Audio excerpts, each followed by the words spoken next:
Okay, I think we'll get started. So welcome everyone to the webinar today. Just wanted to introduce myself. So my name is Sarah Fung. I am a registered nurse. I'm also the CEO of the RN Resume, and I have a co-host today actually. So I have Adam Penny here with me. He is a recruitment consultant, and he has very graciously agreed to share a lot of his knowledge and expertise. And I think together we can definitely talk a lot about things that we think can help you with your nursing career. So as we're going through the presentation, I was saying, feel free to type into the chat box if you want to share anything with us. We encourage you to unmute yourself if you want to ask questions or participate. And we'll definitely leave some time at the end if there are any other questions or things that you want to go over with us. So I'm just going to go to the next slide. Hopefully I can figure this out. Yeah, so just a little bit more about me. I've been a nurse for about 15 years now, and my bedside experience has been mostly in postpartum, so maternal child nursing, as well as level 3 neonatal intensive care unit. I've also worked as a prenatal educator. I've done a little bit of time in an OB/GYN women's care clinic. I've done some prenatal teaching, and I've also taught at the college level at George Brown. And the second half of my career is I moved into advanced practice nursing. So I worked as a clinical nurse specialist in obstetrics. I have also worked as a clinical educator overseeing pediatrics and special care nursery. And more recently, I've worked as a professional practice specialist in home and community care. And the other hat that I wear is I'm also a resume writer and career coach.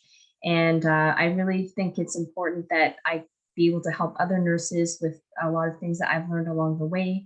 And another way that people might know me is that I do have a podcast as well that focuses on healthcare advocacy, talking about hot topics in healthcare, which is called the Gritty Nurse Podcast. And I'll turn it over to Adam now. Yeah, so hi everybody, my name is Adam. I am currently recruiting for Mackenzie Health. Previously, I was recruiting for community nursing, and prior to that, I was recruiting for skilled trades, manufacturing. So I've recruited for literally anything and everything, but I have had a blast doing some recruitment, especially with the high volume units that we've been taking care of here at the 3 hospitals that we have. So I've definitely learned a lot throughout the years, and I'm hoping that I can help you guys out in your careers. Thanks, Adam. And Adam's being really humble. He's actually the top recruiter for Mackenzie Health, and you can see that up there on the screen. So he definitely does know his stuff. So I'm going to do a quick little poll with everyone. I'm going to see if I can get the poll to work this time. So I've just launched the poll, and Adam and I really want to know where you are in your job search. So are you casually browsing? Are you actively looking? And then also what your biggest challenges with job searching. So is it the resume writing? Is it finding job postings that you actually are interested in? Is it more networking, trying to ace the job interview, or just getting responses to the applications? Do you feel like it's going into a black hole, or that kind of thing? If the poll is not working for you, definitely feel free to unmute yourself or type into the chat. So I'll give everyone a little bit of time to do that. So it looks like about 70% of you are casually browsing, the rest of you are actively looking. Biggest challenges, it looks like it's a tie between resumes and job interviews, and then finding job postings that are interesting, and networking and getting responses to applications is a little bit lower. Okay. And the last question was, what types of jobs are you looking for? So it looks like most people, so what, 60% of you are looking for non-hospital, non-bedside jobs. About 50% are looking for hospital or bedside. 30% are looking for remote, and it looks like there are some people interested in education. Okay, so that's good to know. Okay, I'm just going to end the poll now. I'll share results with you guys. I guess I could have done that. Okay, so you guys can see kind of where you are compared to other people. Oops. Let me just end that then. So I know that it was a little bit vague in terms of what we were going to talk about, but we really wanted to talk about something that really anybody can do. And this is something that Adam and I have done ourselves, so we can share our personal experiences with how we feel what we're going to tell you about today has been really great for our careers. So what we want to tell you is, first of all, this is something that you can do where you can actually apply to jobs with the click of a button. So you no longer necessarily have to submit a resume and a cover letter for every single job you want to apply to, which, as we know, is very time consuming. You can also use this to find people that you would like to use as your references, but maybe for one reason or another, they have moved on to another job, you have lost their phone number or their current email. You know, it's just hard to see where they are. This is also a really great way to open up your network. So connecting with people who are in the same boat as you, or maybe looking at someone who has your dream job or dream career and figuring out how they got there, or even just following certain companies, certain individuals that you're really interested in, and finding unique job opportunities. So maybe jobs that you've never considered before, but you know, we kind of just know what we know, and it's really good to open your eyes to different possibilities, and also being able to actually reach hiring managers. That's a huge one. I'm just going to pause here and I'll let Adam add anything if I've missed anything. Yeah, no, everything's pretty decent. Definitely opening up your network by searching for your lost references or trying to find that hiring manager. Really, really important when you are finishing up your interview, if you get their first and last names, or even if you get the first name and you can just search their first name, say for example, first name at Mackenzie Health, it really isn't too hard to find that person to do a quick follow-up. And that's something that we'll kind of get into a little bit later, right, Sarah? Yeah, definitely. Yeah. Okay, so we are actually talking about LinkedIn, and I am really excited because I think this is a really untapped opportunity, especially for a lot of nurses. When I first joined LinkedIn, I hardly saw any nurses at all, and I'm starting to see more, which is a good thing. But I think everybody should be on LinkedIn, and especially using LinkedIn to its full capability is really going to open a lot of doors for you. So just some quick stats about LinkedIn. There are 6 people hired through LinkedIn every minute of the day.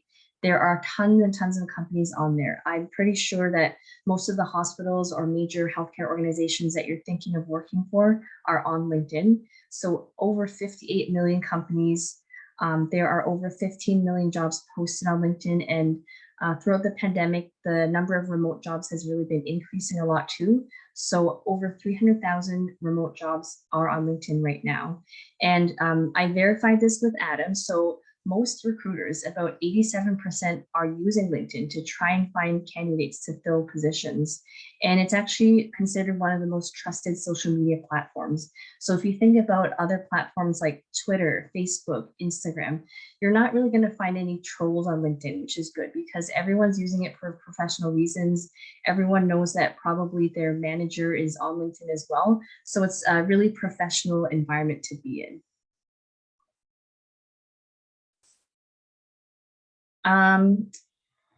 So in terms of completing your LinkedIn profile, if you are on LinkedIn already, then you know that there is a profile section that you can complete with information that would be helpful for recruiters to find you and also for others to know what you're about. So really at a basic level, you want to make sure that you have your full name and your designation. So for example, on my LinkedIn, it's Sarah Fung, BSCN RN, so that when people are looking at your name, they know right away that you're a nurse. So that's really important. and also your headline. So your headline in one sentence basically says what you are. So for example, maybe you're an experienced med surg nurse looking for new opportunities or something, so that people know who you are without even having to click into your profile. It's also really important to have a profile picture. So I can't emphasize that enough.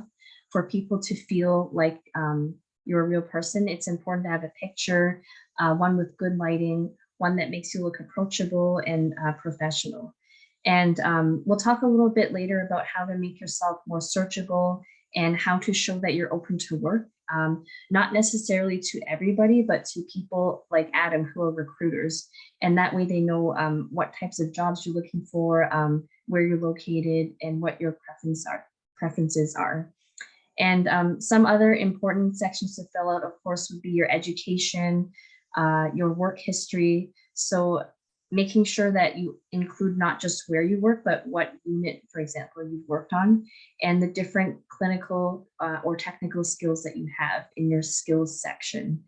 Other things that you may want to fill out if you have time is your licenses, any certifications that you have, any extra courses that you've taken, as well as there's actually a section on LinkedIn where you can ask people for recommendations, which is kind of like asking someone for references, but it's where you know, anybody can see, and you can even ask a colleague. So it doesn't necessarily have to be a former or current manager. Other things that you can include that you don't have to are any volunteer experience that you have, any special projects that you've done, or if you've gotten awards along the way. Those are all good things to include. And even if you speak other languages, that's also important for many different jobs. Adam, anything you want to add?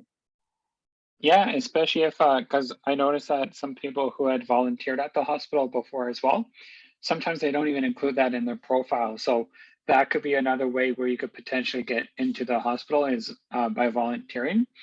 And then with that volunteering contact, maybe they could put you into touch with a unit manager, right? So really important that, you know, if I were to reach out to somebody and I say, oh, you volunteered at, like, I'm just using Mackenzie Health because that's where I work for. But, you know, it's like, oh, I see that you worked with this person. Maybe they could be a reference, and it's a lot easier to work with an internal reference than an external reference. So that's definitely a bonus as well to put your volunteer experience. Yeah, that's a good thing. I hadn't thought of that before. Yeah, for sure. So after you have completed your LinkedIn profile, obviously you want to start looking for work. And one of the ways you can do so is there is a jobs tab on the top bar of your homepage on LinkedIn. So you basically click on that jobs tab and you can start looking for jobs. So you can search by location, you can search by job title, you can search by organization. There's many different ways you can search, and then you can start creating alerts. So whether you want an email every day or every week, or you want the notification to go to your LinkedIn profile, you can do that as well. And then I also wanted to let you know that there is this easy apply button, which I put onto the slide here. So if you ever see this LinkedIn icon with easy apply, that means all you have to do is click that button, and the information you have on your LinkedIn profile right now basically gets shared with the recruiter. So it's basically like a resume that you're sharing with the recruiter. And that's why you want to keep it up to date and include some of the information that we talked about. So if someone like Adam were to see your profile, he would be able to tell whether you have the skills and experience for the job or not. And then using LinkedIn to follow up is really important too, because if you have been in direct contact with a recruiter or hiring manager, you can actually send them a message afterwards to ask, you know, when can I expect to hear back? Or if you had any questions or anything really that you wanted to follow up with, that is your direct point of contact. So I think it's a really great thing to just start getting comfortable with. I always say to people, if you can figure out Facebook, then you can figure out LinkedIn.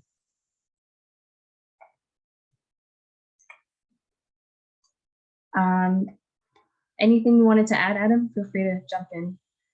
Yeah, no, you've pretty much covered it all off.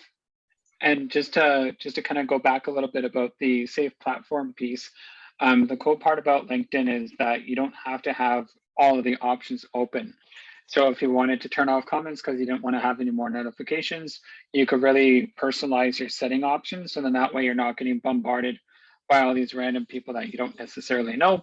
And so then that way you could have it only open for like open to work or anything like that, right? So you can really kind of control your own audience on LinkedIn. Yeah, there's lots of different settings where if you go into privacy and security, you can start playing around and see what it looks like. I think it's pretty user friendly, I would say, compared to other platforms I've been on. So just going back to one of the points I made earlier about finding lost contacts, it's really a great platform to be on because let's say your manager has moved on and you can no longer find them. Unless you know somebody that knows exactly where they've gone, it can kind of be difficult, especially if a lot of time has gone by, maybe even they've retired or they've changed their name. And so this is where LinkedIn really comes in handy, where you may be able to find that manager or somebody that knows them. And, you know, I know references can be a big deal in terms of landing a job because it has to be 2 to 3 references. They have to be your direct managers. And so I think LinkedIn is a really great way to do that. And also, if you sign up for LinkedIn Premium, so you can do LinkedIn Premium even for a free month, it allows you a certain number of credits to message people that aren't in your network. And that can be really valuable because otherwise you wouldn't really have any way to reach them. And you might even want to use this platform to find old coworkers. Like if you know someone that's moved on to a different hospital, maybe you want to get back in touch with them, ask them how they're doing, maybe see if there are any openings where they've gone. And if they're on LinkedIn, again, you can just reach out to them and connect that way. Adam, I'm not sure why we put ask for names and or titles. You might have to remind me about this one. Do you remember? Yeah, so when you're doing your interviews, right? Sometimes when hospitals are recruiting for themselves, they don't always have the budget like Mackenzie Health does to have a couple of recruiters on their team. So sometimes when you're being interviewed by the hiring managers will pass on their interview notes to the HR department. And most of the time, the HR department in the hospitals aren't recruiters, right? So then they'll just be like, okay, well, I'm not going to message this person because they said no, right? For us, we do feel like it's important that we do update candidates on their status, whether it's, you know, if they got rejected for whatever reason, we do try to give some sort of feedback to improve for your next interview. But it's important if you interviewed with a unit manager for nephrology, right? Then that way it could be like, okay, I have a person's name, Sarah, that works in nephrology at Mackenzie Health. You could just search them up on LinkedIn, and most of the time, managers will have their information on LinkedIn. So it's a really good tool for you to go ahead and follow up with. So that's why it's really important when you get selected for an interview, just be like, hey, you know, just wanted to prepare how many people will be on the panel and if I could have their names, right? You don't necessarily need to ask for the last name because most of the time with the privacy policies, they won't be able to tell you anyways, but at least you have a first name. It's not too common that there's going to be 2 people with a first name on the same unit, right? So that's why it's so important that you do ask for people's names either prior to the interview or during or even after the interview as well. Mm-hmm. And then Adam actually told me about this really great thing called Kendo, which actually can help you find people's emails. So I'm going to turn it over to him and talk a little bit more about what this actually is. Yeah. So Sarah, can I share my screen now or? Yeah, let's just should see. be able to. Let's see if I can. All right. You think I've done this enough times. So let's see if this, can everybody see that? Yeah, I can see it. Yeah, perfect. So this is called an X-ray search engine. This may look like a whole lot of gibberish to everybody here on the call, right? But what this is called a Boolean search string. And this is what myself and other recruiters use to try and find. And this is just an example for a bedside nursing job, but we do this for all of the positions in our hospital, whether it being nursing, nurse practitioners, or patient care managers, right? So for your skin. Sorry. Oh, I think someone's just Oh, they just moved. There we go. Yeah.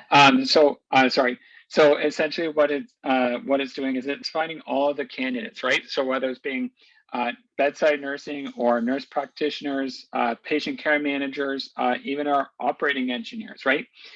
So this isn't just only applicable to bedside, but I wanted to show you the positive effects of having your experience. And as well, I'm going to actually include some certificates, right? So what this site is doing is this site is essentially looking through all of your LinkedIn profiles, anything that's attached to your LinkedIn profile. So if you have registered nurse on there, if you have general medicine on your resume, or if you have telemetry or cardiology on your resume, right? This will pull up anything that's on your LinkedIn profile. So I'm just going to go ahead and where is certificate? We don't have it on there, so just give me 1 second. I will just go ahead and type this. Oh, there's education. Sorry. So we're going to do coronary care 1, right? And then we're going to do that. So it turned up none because it's not too common to find. Sorry, just give me 1 second here. My puppy is wanting something. Give me 1 second. I actually just typed into the chat while Adam is doing that. If you guys have any questions at all about anything we've talked about, feel free to type it into the chat or just unmute yourself. Okay. Okay, sorry about that, guys. That's okay. So normally it will show up a couple of CC1, but these candidates would typically have the coronary care 1 or the coronary care 2 to have the telemetry experience, right? Because most hospitals do require that. So there may be more than 147 people that show this on their profile, right? But not necessarily having any more on that, just because they do not have that on their profile, right? So just to kind of give you a little bit of an example, my puppy, anytime that there's a training or any sort of like video call, that's when he decides he's going to bark. But essentially, when we are going through and we're searching for our candidates, you could scroll down on here. We're going to do our search results. And you could see that anybody that's had registered nurse or that they've had their medicine on here, right? We're just going to go ahead and find them. So here's somebody cardiac and vascular surgical, right? That's somebody I would want to reach out to. Emergency department, that's somebody I would want to reach out to. And definitely an ICU nurse, right? So I'm just going to go ahead and click on this person, right? It's going to pull up the LinkedIn profile. And what the extension finders are going to be doing is that in the background, they are essentially scraping the internet, right? So they're scraping the internet for people's contact information or anything like that. And you guys can flip this, right? So you guys can find your hiring managers, because Kendo is working in the background. It is working to find this person's email address, right? Or this person's phone number. So you guys can actually flip that. All that would be required. I'm actually going to, sometimes, you know, we don't necessarily are able to find the person on there, right? But it's always good to have that to see if that's something that you're able to do. So what you would do is, if you don't find their information, but you find the right person, you just want to go ahead and send that connection request, right? Do that, add a note, and then just be like, hi, Jao, my name is, we work together at this company, and then you would just send your connection request, right? So that's how you would be, that's one way of finding your old contacts. And you don't necessarily need to be a recruiter to have access to Kendo, because I'm actually going to pop it in the chat. Chrome, here we go. Pop this in the chat. This is free to use. You will have access to 100 free credits. The only thing that you would need to do is to generate a Gmail account, right? Because it only registers with Gmail account. So you would just want to have your Gmail account ready, install it in your Chrome or in your Microsoft Edge, whatever you're using. And then whenever you have a profile up on LinkedIn, that's when it's going to start to do its work on Kendo, right? And for the most part, it is pretty successful when we are finding the candidates, because it also gives you an option to search the work emails, right? So we're going to go ahead and search that, right? And it didn't find anything. So that's unfortunate, but you can see on here with the website itself, you can find other people and their information on here. So these are people that I've previously tried to be in touch with, right? So it's a great resource for you to kind of start to search. And it's going to search within the Scarborough Health Network. So if we know your contact has moved on from there, you can click on the website and then you could try to find them through this way as well. So there's a couple of different options that you can try to reach your old contacts. And it's just a really great tool to have in your arsenal when you are trying to network and follow up, right? You can choose to send a personal email. It's whatever way that you're most comfortable, because you can see that they were able to find people's email addresses, right? Some are personal, some are private, right? So there's definitely a lot of options for you to find old candidates to get in touch with them for other opportunities. And you can see there, you could reach out to, maybe this was your recruiter when you were interviewing, right? So it's a really great opportunity, and it tells you what sector that they're in. So like human resources, if they're on the healthcare side, if they're in media, if they're in operations.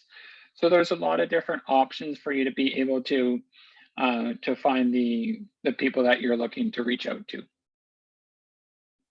And that's really all that I had. I know that that's a whole lot of recruiter lingo, but does anybody have any questions about that? I think that was really informative, Adam, because I didn't know how all this worked. And I'm wondering if that's how people have found my email address in the past. So that's all really helpful information to know. And especially with how you found people on LinkedIn, that's why I think it's good to complete your profile as much as possible, right? Because if you put in all of the skills and all of the keywords, and it just makes it that much easier for someone to find you for a job opportunity. Exactly. And then just one other thing on that one, right? When we were talking about the, updating your profile and everything like that, there is another feature I forgot to mention, that there's that open to work banner that you can put on there. And then there's also another section that will be on your headline. And you can put, it's like, okay, I'm open to nurse practitioners, patient care manager roles. So you could tell us specifically what you're reaching out for. So if you're looking for a leadership opportunity, I'm not going to reach out to you to the bedside role that I have, right? Because that would just be a waste of your time if I were to reach out to you and I may not have that opportunity right now, right? But then that's where the networking comes in. And so even if we don't have something right now, and then, a quarter, 2 quarters down the line, right? I was just like, oh yeah, there's Sarah that was looking for that opportunity. I'm going to go ahead and reach out to her and see if she's still looking, right? Because we've approached candidates for a wide range of different opportunities. And it may not have transpired within that last month, but then one person, as an example, I hired for an IT project lead, and I spoke with him 6 months ago, and he just got the job 2 weeks ago. So networking is also important when you are reaching out to people, or if recruiters are reaching out to you, just don't necessarily kind of shut them out. Kind of keep them in your back pocket and just be like, hey, this is what I'm looking for. But sorry, Sarah, I know I went on a bit of a backwards thought there, but I wanted to get that out while I remembered it. No, that's good. That's good. Thanks so much. I think I'm sharing my screen again. Can you see my screen, Adam? Yeah, you're good. Okay. Yeah, so just going back to opening your network, it's not just for recruiters, but also there are a number of communities and groups on LinkedIn. So if you are interested in a particular area of nursing, let's say you want to know more about research nursing, there are a lot of actual groups on LinkedIn. They're kind of like Facebook groups where you can network with other people, find out what it's really like to have that job. And I think that's really important because with the pandemic, right, it's not really possible that much anymore to meet people face to face for coffee, or maybe it is in your area. But I find LinkedIn really helpful because you can make those connections with people you might not otherwise have been able to meet. And a lot of times people can be really helpful, especially if you approach them in a way where you just want to know about their experience. Like, how did you get to where you are? I think that's a really good thing to do. So it is really about networking. It's the new way to network. It's still good to meet people face to face, but I know that with how busy everybody is and with the pandemic, it's been really challenging to do that. And then I know that there is a big interest among nurses in finding unique job opportunities. So for example, looking for remote work from home jobs or jobs which are partially work from home, looking into working in the private sector. So for example, maybe pharmaceutical companies or things that are not necessarily in the hospital. I think Adam and I have complementary roles. So he often can help people who have not worked in the hospital before get work in the hospital. And I'm able to help people who have been in the hospital for a long time. Maybe they're looking for a change of scenery to try and explore other areas. But I think we both do, whatever we can to help people find the job that they want to be in. And there is a lot of interest, I would say, in jobs that are not necessarily the shift work, but looking for Monday to Friday, 9 to 5 jobs. So that could still be in a hospital, it could be in a clinic, it could be in a cath lab, it could be, something that is just a little bit different than maybe what you've done in the past. And again, LinkedIn can really help you find those opportunities. So Adam actually created something to share with you. It's a template that you can use when you are trying to reach out to hiring managers and recruiters so that they will be more likely to respond to you. I'll turn it over to you, Adam. Yeah, let me just see where I put that. I should have had that ready, so I apologize. Okay. Actually, there we go. Put it There we up on go. the slide for you. Yeah. Oh, perfect. So when I'm reaching out to candidates, right, I want to make sure that it's meaningful, especially when there was a heightened peak of the pandemics, right? Our hiring pretty much went to a complete halt, right? So people were not interested in moving out. There's a lot of uncertainties, right? So we kind of had to be a little bit more sensitive instead of like, hey, here's this opportunity, new smart hospital, do you want to start working right now, right? So we had to kind of adjust the way that we were kind of approaching our candidates. And what we noticed has been a biggest shift is really kind of making sure that we're not just doing that mass, what we call outreaching when we reach out to candidates, right? We want to make sure that it's meaningful and valuable, not only for us, but for you guys too, right? So for example, for Sarah, like I would reach out for her because she's at her master's, right? Maybe she's looking for leadership opportunities. I would be like, hey, Sarah, I saw that you've had a wide range of labor and delivery, postpartum. You've had some leadership opportunities. I was wondering if you were open to this position at this hospital, right? So not only trying to get her on the phone or get her to respond to an email, but why she should respond to an email, right? So maybe, she's a nurse out in the community wanting to move into the hospital, right? So I would say, hey, are you looking at working at a potential general medicine position, right? So making the message meaningful. So there's a couple of different options on here, whether being on LinkedIn or through an email, right? So recruiters are the same way, right? Like we don't want to have just anybody sending us messages or sending us blank connection requests, right? Whereas people may think that that's the right thing to do, but then if I get a blank connection request, I'm like, why does this person want to reach out to me? And ignore, right? Somebody had sent me a message and they're just like, hey, I really enjoyed your experience. And I do consider you to be an expert in your field. I was wondering if you would be able to help me out with potentially looking at my resume. I'm looking for this, this, and this. And that's something that's okay, right? Because then this nurse has told me this is what she's looking for. This is what she wants to get out of the call. Whereas the kind of unknowns, right? So there's a lot of different reasons why they could approach me, and it could be for completely the completely wide range of a different reason, right? So make sure that when you are sending your message that you are really kind of making sure that it's detailed like this, right? And also making sure that you're selling yourself too. It's like, why should I respond to this person, right? So we've had lots of people who maybe don't necessarily have the experience to work in the ICU, right? But they're really eager to work in the ICU. So you can see here in this middle point, It's like, hi, Adam, my name is so-and-so. I've been an RN, RPN for this many years. I have experience working in long-term care, but these are my clinical skills, and I have these certificates. I saw on your careers page about competition number XYZ, and I'm hoping to speak to you further about the opportunity, right? Because even if that person may not be qualified for that position just yet, there may be another area in the hospital that they've never even thought of working at, right? So that's why it's so important to kind of put that out there. So in that way you could say, hey, I've done, I don't have that hospital experience, but I've done medication administration, I've done wound care, I've done head to toe assessments, I've done, IV maintenance or insertion. It's like, that could be something that could be for GI medicine, right? So then that's kind of like how our brains works as recruiters. And then if you're finding somebody on LinkedIn, this first message is really important too, right? Because when you're sending a connection request, you can have the choice to add a note or not. Or if you have LinkedIn Premium, you have the option to send a full message, which would be applicable for, that middle point there, right? But then when you're sending connection requests, you could be like, hi, my name is so-and-so, and I'm a registered nurse, registered practical nurse. I'm interested in XYZ position, hoping we could connect and discuss, right? So then that would prompt me to look at their profile, and then I could be like, hey, I saw that you didn't have this experience. What made you apply for, or what made you interested in that one, right? Yes, careers page, meaning the in-house job postings.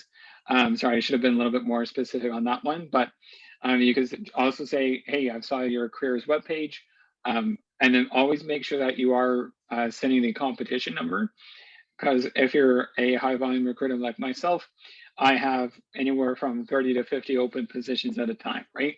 So it's really important to have that competition number. So if I don't know it offhand, or if I got it recently and I haven't memorized the competition number yet, right? Just make sure that you do a quick copy and paste, make sure that you log it away somewhere. So you could be like, oh, it's competition number 2022745, right? So in that way I can easily look it up, and then I can give you an answer pretty much right away, right? Adam, there's a question in the chat. Someone's asking careers page meaning in-house job postings. Yeah, so that's exactly what that means. So a lot of the times we do refer it to the careers page. And in that way, a lot of the times hospitals don't really work with recruitment agencies. There's some hospitals that do, but it's for more specialized roles. A lot of the times hospitals don't really have the budgets to work with outside agencies, fortunately and unfortunately, right? So when you're looking at their careers page, that would be an in-house job. And that's where you should be looking for any sort of hospital positions or any corporate positions that you may be looking for, right? So that's definitely what I mean when I say careers page, is just the in-house positions that they currently have. And then if you wanted to send a follow-up, you could send that third one, right? Or you could even include it in your original message if you want to kind of push the narrative a little bit, because one, that shows that you're eager, because we have a lot of the time people that are kicking tires, right? Kind of seeing what the position entails, what the shifts are. They may only be looking for like casual or anything like that, right? So this kind of shows a sense of urgency for yourself on your end, right? So it's really kind of important to include that piece on there as well once you get the recruiter's email or contact information. And then the first one is really just for when you're sending them a connection request on LinkedIn. Okay, awesome. I have been guilty of this where I don't know if I often include a message when I send a connection request, but that's really great because I think like it takes a little bit longer, but it will just make it so much more effective in terms of connecting and for the person on the other end to know why you're connecting with them. So there's a question from someone, is it really okay or appropriate to just reach out to organizations blindly? That means without applying to an actual posting. So I guess, Adam, if someone were to reach out to you without having an actual competition number in mind, would that be appropriate? Yeah, so I would definitely recommend always applying to the position that's of an interest to you, right? Because what's the worst that they're going to say is know that the qualifications don't match with what the hospitals are looking for, right? Or any other organizations. It doesn't necessarily have to be a hospital, just using that as an example because I do support R3 hospitals. But what you would do is you would still go on the careers website, see if there's any opportunities that are of an interest to you, because you could be looking at a community agency, for an example, and if you don't want to travel for work, right, then that's going to be a kind of a waste of your time. So it's really important that you do look at the careers page. If there's a position that's you're really interested in, always apply to that one. And then you could look up the organization, try to look up for your human resources, recruiter, talent acquisition, right? Because if somebody's in human resources, they may not necessarily be doing the recruitment, right? They may be talent and benefits, they may be a human resources assistant, right? So that's also really important to kind of narrow down who you would want to reach out to, because typically for myself, if somebody was reaching out to me for a nurse practitioner role, then I could be like, okay, that's my colleague Vicky, here's her information, right? So at least if you're kind of making the effort to reach out to a recruiter within that organization, or somebody who looks like they might be recruiting that organization, then that way you'd be like, hey, I'm interested in competition number XYZ. I have applied to this position. I'm hoping that I can discuss with you my skills and abilities and explain a little bit about why you should be considered for that position, right? So it's really important not only to be like, hey, this is what I'm looking for, but this is why you should reach out to me, right? Because I could give you an example. Today from my desk alone, I had back to back calls, right? Like it was a crazy busy day and I don't always necessarily have time to respond to my LinkedIn messages. But then if somebody is going to be very specifically, hey, this is why I want to talk to you, and these are the reasons why you should speak to me, almost like an elevator pitch, like this middle one for yourself, right? Really important to outline like maybe 2 or 3 reasons as to why you should be considered. And that even for a busy recruiter would be like, okay, I know maybe not the same day, right? But on say a Friday, I know I need to reach out to that person. Did that answer your question, Andrea? She said, thanks, Adam. So I think so. Oh, okay, perfect. Yeah. Okay, so I also wanted to talk a little bit about myths about LinkedIn. So this is something I've heard from my fellow nurses as to when I ask them if they're on LinkedIn, these are some things that they tell me. So the first one is that it's not for nurses. And I think that it is, well, I think it is for nurses, definitely, but just there's a lack of understanding amongst us nurses as to how it can help. And so I'm here to tell you that it's definitely for nurses. It's for anybody looking for a job. It doesn't really matter what industry you're in. The second thing I have heard is that I will get in trouble at work because if my manager sees that I have a LinkedIn profile, they're going to know I'm looking for a job. And I would say that they're already on LinkedIn. So it's more about creating an online presence for yourself. It's not necessarily meaning that you're going to leave your job. It's just being on there. So I definitely wouldn't want you to think that's a reason to not get LinkedIn. It's too time consuming. I've heard that a lot too. And what I say often to my resume clients is, how much time are you already spending looking for a job? And, take that time and use it more effectively. So as Adam was saying, if you have a LinkedIn profile, you might actually have recruiters reach out to you for a change instead of you having to hunt down job postings and apply and wait. Like it just gives you that much more visibility if you put yourself out there and fill out your profile appropriately with the skills and experience that you have. Another one I've heard, it's too hard to figure out. I think if you just start slowly and have a look to see what other people put on their profile, you'll get the hang of it. And it's really about just, I'm sure you can watch YouTube videos. I'm sure that if you go on LinkedIn, there are lots of different little tutorials. I often coach a lot of my clients on how to use LinkedIn and also help them create their profiles. And another one is, I don't know what I want. LinkedIn might actually help you figure out what you want. So I wouldn't think of that as a barrier either. Or I don't know anyone on there. I think that chances are you probably do know people on there. Maybe you don't know them super well, but as you start to get on LinkedIn and you add connections, it will suggest other people to you and you can kind of start building your network out that way.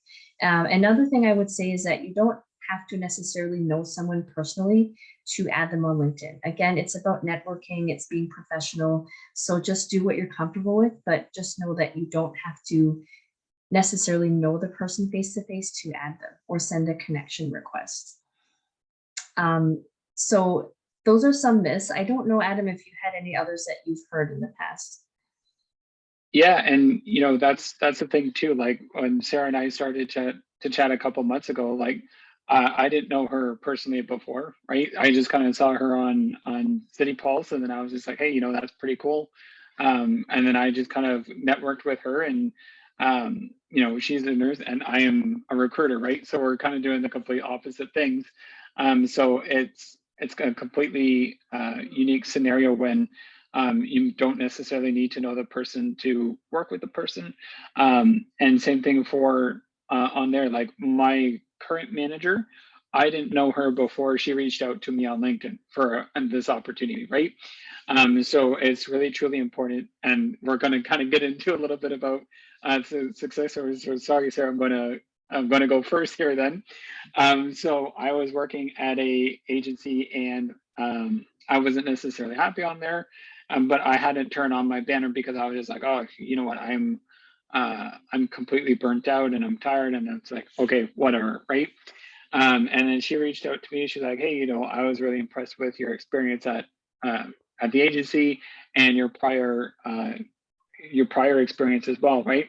She's like, this is what I'm hiring for. Are you open to this opportunity, right? And I kind of thought about it. I'm like, hey, maybe not right now. And then she was persistent, and then she reached out to me again. And then she's like, hey, I know we chatted about a year ago. I wanted to see if you're open for new opportunities, and things weren't changing much at my current job, or at the time, my current job. And then I had that conversation with her, and here I am almost 2 years later working at Mackenzie Health. So it's really, really important to not just kind of automatically turn away that connection request or even that networking request, right? Because you just never know what that's going to necessarily turn into, right? Yeah, absolutely. And for myself, my most recent position, I actually found on LinkedIn because I was looking for a change of pace. I'd spent my whole career in the hospital, and I thought, why not try something that is a little bit different? And I think somehow LinkedIn, the algorithm suggested this job to me, which I'd never considered before. It was at a home and community care agency, and I believe I applied through LinkedIn, but I also used LinkedIn to find the person that had the position 2 people ago. So not the person who was leaving, but the person before them. And I reached out to her on LinkedIn, sent that connection request that Adam mentioned, and she was willing to talk to me because I was looking for a work environment that I thought would be healthier. So in terms of toxic workplaces, I think we've all been there or heard about them. I was looking for really a more healthy workplace, and I spent an hour with her on the phone, pretty much asked her any question I could think of, and she was very nice and answered all of them for me. And that for me was really validating because without LinkedIn, I wouldn't have been able to find this person. I didn't know anybody who had worked there. And so LinkedIn helped me find that person. And I was really happy at that job. So I think that there are lots of different success stories. These are just 2 that you've heard. But it's really important to know that there are lots of different ways that LinkedIn can help you with your career. And we touched a little bit on LinkedIn Premium. So basically, when you sign up for LinkedIn, there is the free version, and then there's something called LinkedIn Premium. And what LinkedIn Premium does is that it offers you more functions. So in terms of being able to message people, when you have the basic version, there's only so many people you can message outside of your network in a given month. But with LinkedIn Premium, you can message as many people as you want. In terms of job applications, I have LinkedIn Premium right now. So when I go look at a job posting, I can see how many people have already applied. I can see how I stack up against them in terms of their qualifications. I can see everybody that's looked at my profile, whereas with the basic, I think you can only see the last 3. You do get more information about the salary. So if it's not listed on the job posting, they give you insights as to the general salary range based on other similar jobs. And you can search for more people. So I would encourage, if you are on LinkedIn, to try just doing the the free month just to see if you like it or not. Make sure that you set yourself a reminder for when that month is up so you can cancel it without being charged. I've done the free month more than once, so I don't know if that's still possible, but I have been able to do that. So maybe just see if that is something you want to do. And the other thing is it gives you access to LinkedIn Learning, which has a lot of great courses which might be of interest to you. So, you know, that's something also to consider. Did I miss anything, Adam? I feel like maybe I missed something. No, I think that's good there.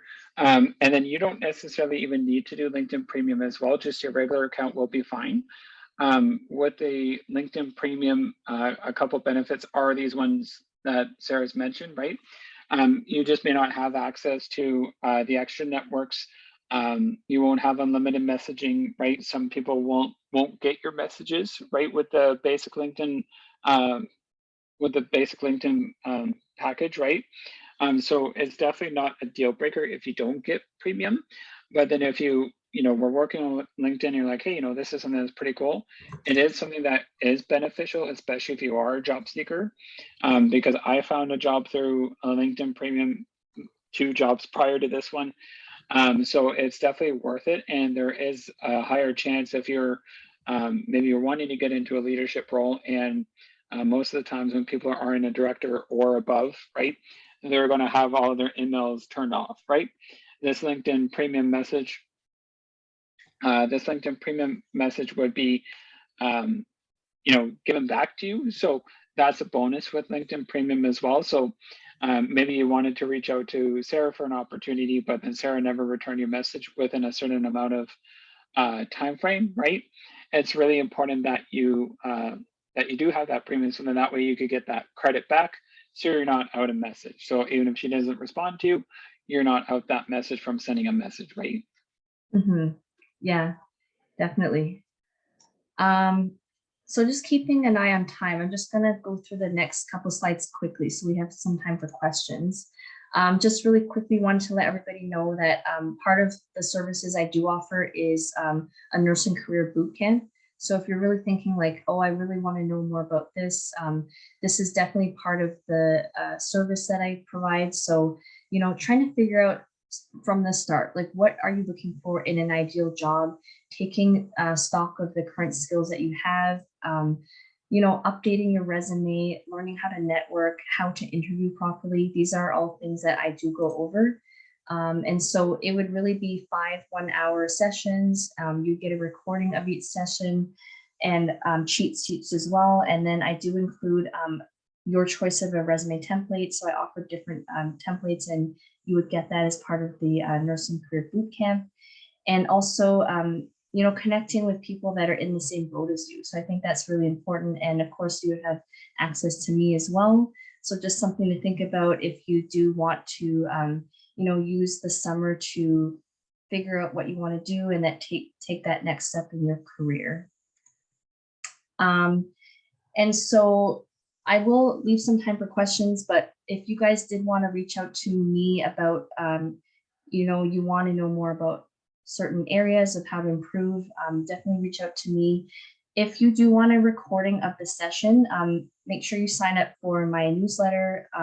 I think I will be sending you an email tomorrow. So if you're not signed up for the newsletter, you can sign up by Friday, and I will be sending out the recording to the session on Saturday. The other thing is you can go to my website, which is thernresume.com, all one word, and find out more about me there. Or if you want to just, send me a quick message, I'm available there as well. And get your LinkedIn profile started. I think that's the main thing. Just get started. If you're already on, but you haven't done anything, try some of the things that we suggested today and see what happens. So this is just how you can reach me and Adam if you did want to talk a little bit more. Adam's email is at the bottom there. So it's adam.penny@mackenziehealth.ca, and my email is brnresume, all one word, @gmail.com. So I know we threw a lot of information out there to you guys. I'm happy to answer any questions at all that you guys have. I know Adam is as well. So thanks, Adam. He just put our emails into the chat.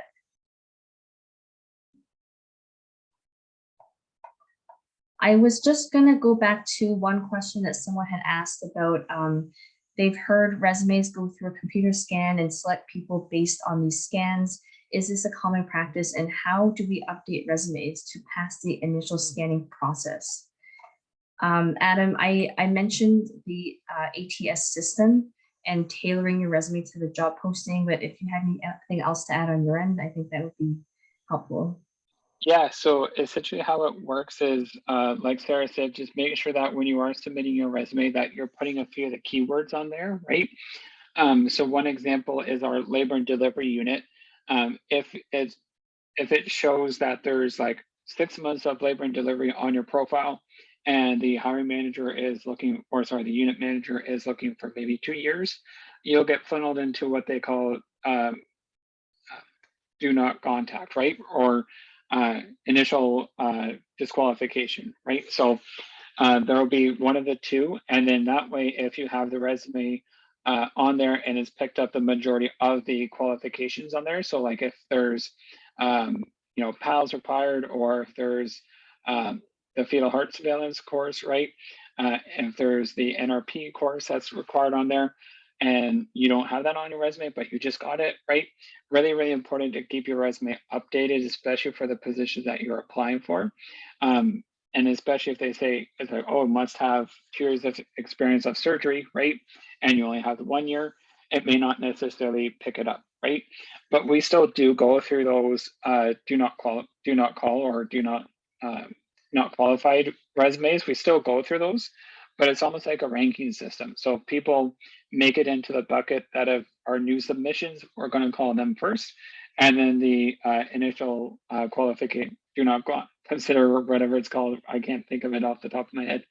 But if you fall into that bucket, you'll essentially be contacted last. So by the time that you get contacted, the position may be filled, but that recruiter may have something for you in the long run. So it's really, really important that you take a look at that job description and make sure that you update your resume for that if that's a position that you really are interested in. That's good to know, I think, because a lot of times people will say, apply anyway, it won't hurt. So it sounds like maybe that is the case, because let's say you go through all the people that make it through, but for one reason or another, they're not interested in the job, then you still might go to that do not contact list. Yeah. Any other questions from anyone? So anything about LinkedIn, resumes, cover letters, or interviews even, because Adam does a lot of those. One question I did have, Adam, was that, so the wording on job postings, if it says required, obviously you have to have it, but if it's not specified, does that mean that you'll still consider someone? So if it says, for example, I'm trying to think, like if the word preferred is used, then it's something that they might still be able to get. Yeah, so really pay attention to the job posting. If you see required, it's mandatory, right? You won't have a lot of the times where, so like I said, not a lot of hospitals have the budget to have recruiters on their staff, and they have the HR associates doing the recruiting. They're not going to know to not contact people outside of that profile, right? So then that way, if it's required and there isn't, then you don't have that one on it. I wouldn't kind of necessarily, I would still apply, but I wouldn't necessarily expect a call back for that position, right? But I would still apply anyways, right? And then if it's a preferred, it's just one of those like nice to have kind of things. So preferred is definitely one of those things where it's like, if all of it's preferred, still make sure that you apply for that position, even if it's not on your resume. Okay. Okay, any other questions from anyone? I'm just gonna scroll through the chat to see that we got through all the questions. I think so. So I just put in the chat if anybody, how many pages is a successful resume? I'm gonna have you answer this one. Yeah, so for that, it kind of really depends. I would say it depends, because if you've been working for 20 plus years, that's not going to fit on one page, right? There's no specific number. There's no magic number. Just what you would want to do is if you have, a 6 or 7 page resume, right? Really kind of make sure that you highlight your most relevant skills on that one page, right? Because typically when a recruiter scans it, it takes me like 5 or 10 seconds to scan through a resume to see what I'm looking for, right? So really make sure that your previous skills and experience are relevant to the job that is being applied for, and why it's so important to have those skills and what units you worked on, what certificates that you had. Really make sure that that's current and up to date. And that's just as applicable to your LinkedIn, because your LinkedIn, yes, it's a networking platform, but it's also your online resume, right? So really make sure that you are doing that. Capital letters, not so much unless it's part of a certification, right? So like PMP certification is primarily capital letters. That's appropriate. I do sometimes have it on my resume when I'm capitalizing like the company names, but I definitely don't use that for anything else, right? Like if I'm just like, hey, I do full cycle recruitment for Mackenzie Health, that would be like standardized grammar, but for their name and my title, that might be capitalized, and then everything else is just normal grammar. Okay, okay. Yeah, so, oh, I see. Okay. Yeah, because I think just going back to the whole one page thing. So I've heard this too. And I think personally, it's hard if you've worked 20 years to fit everything on one page. So what I actually do is I say 2 pages is probably fine, but you want to put the most important information on the first page. So if someone like Adam were to stop reading after the first page, they would still get the most important information about what you've done. I do think it's difficult to fit everything onto one page unless you're a new grad or a nursing student, because you really don't have that much experience yet. And I also want to advise people against doing things like making the font really small so that it fits on one page, because then you just can't read it. So if you're having trouble reading it, just think about the person on the other end. So I would just stay away from trying to, make it small because you want to fit more information and you're trying to cram it down to one page. Yeah, so that's really good. I think I don't see any more questions, but I just wanted to thank everybody for coming today. Thank you, Adam, for agreeing to host this with me. I hope that you guys got some useful information out of it. Again, reach out to us if anything else pops up, and we're really glad that you joined us today. Thank you, Sarah. Thanks, everyone.